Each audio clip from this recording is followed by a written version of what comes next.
Kia ora and welcome to video 4, which explores the implications of generative AI on academic integrity.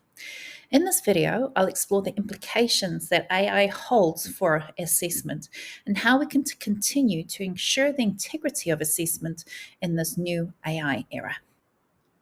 So, with the advent of AI, it has not changed the definition of academic misconduct.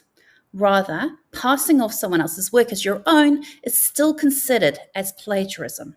But when we're talking about the someone else in this case, we're also referring to non human systems as well. Therefore, plagiarism occurs when students copy work generated by AI without acknowledging it. This copying is a form of ghostwriting, where students effectively outsource the work to a generative AI tool.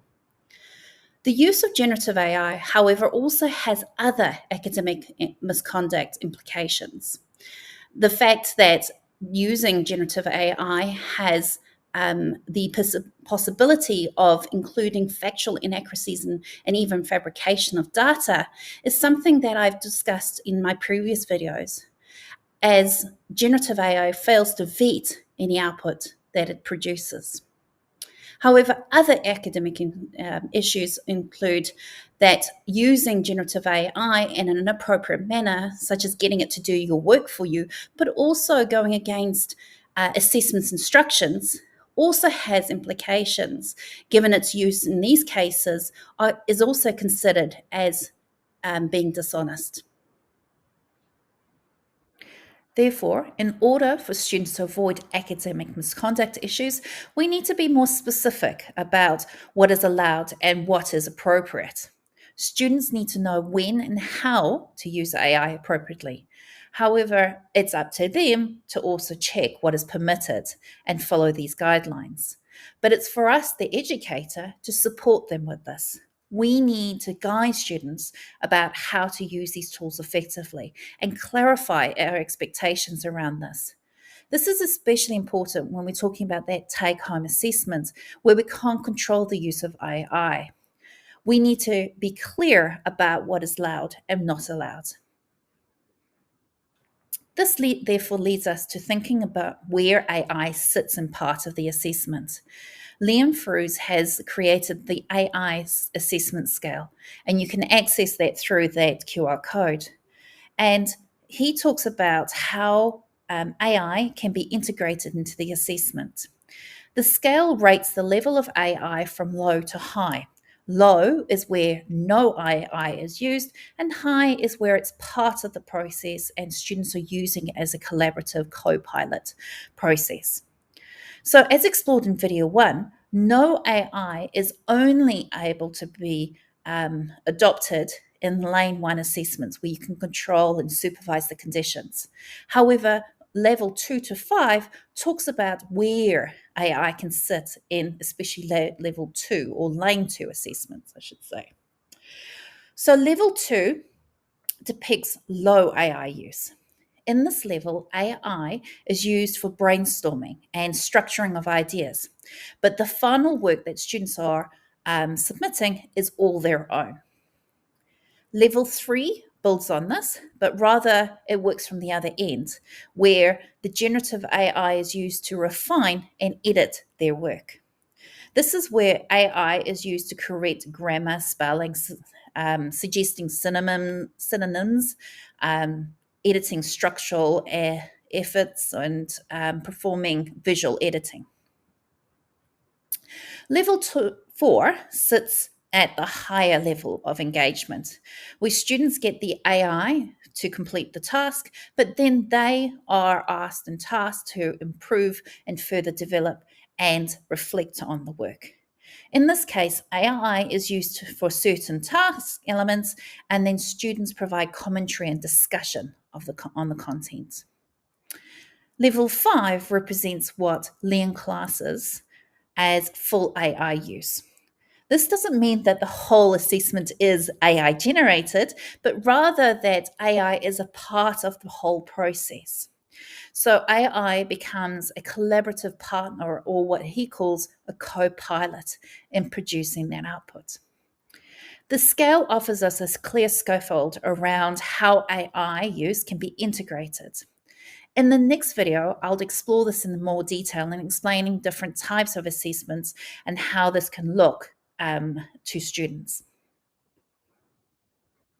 So in the next video, I'll talk about this application of the scale, but it's important to remember there are some implications around how we might integrate these levels in the current context of AI. So as I explained in video 1 and 2, AI is becoming more ubiquitous, and our ability to detect AI writing means that we need to think carefully about how we might adopt these levels, especially when what in level 2 and 4 are where there is a division of AI and human work. So as each conception of AI works in separation from human work. This might become less feasible as we move to a world where AI becomes more ubiquitous and embedded in the process. We might need to consider level 5 as being more the standard approach, where AI is more the collaborative partner in the process.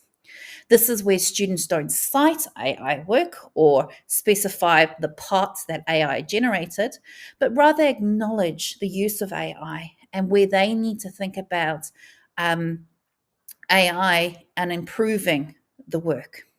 So AI use becomes more integrated and nuanced. Therefore, we're not looking at identifying AI writing, as in this case, but rather we're focusing on what's acceptable and not acceptable, and where's that value add that students are putting in. We therefore need to set the expectation that students must review, extend, and validate any content that comes from an AI source. Therefore, we need to indicate what is acceptable and unacceptable, and particularly looking at when getting an AI to generate assessment submissions and then passing it off as their own work is not acceptable, even when it's just cited that they have done that. We need to rather focus on guiding the students of what is the acceptable use, where they are doing the heavy lifting, not the AI. However, this more holistic adoption requires us to validate if they have actually done this reviewed, extended, and validated work. This means we need to look and refocus on our marking and look at privileging the critical thinking that is through the use of AI and the integration of it. This includes getting students to tell us how they have developed the AI content, but also examining the quality of the ideas that they're being expressed, not just the quality of how they have expressed it or the structure. We need to start looking at the deeper and the critical examination that becomes difficult when using AI tools. We need to include ways to focus more on formative approaches, where students may develop the work based on our feedback or others' feedback, so you can see the progression of their understanding. We can validate this through Lane 1 approaches, such as Q&A and discussions, but what we need to think about is how do we scaffold the approach. To do this, students must tell us how they have used AI content and explain how they have developed the work further. We need to adopt scaffolded and iterative approaches where each submission builds on ideas. So you can see how students develop and feed forward your feedback. This may include students submitting AI output and then showing where they've developed it, but there are other ways that we can do that as well, especially in the light where AI integration becomes more holistic. So as I said, I'm going to explore this in the next video a little bit more and pack these approaches. But in the meantime, if you have any questions or comments, please get in touch.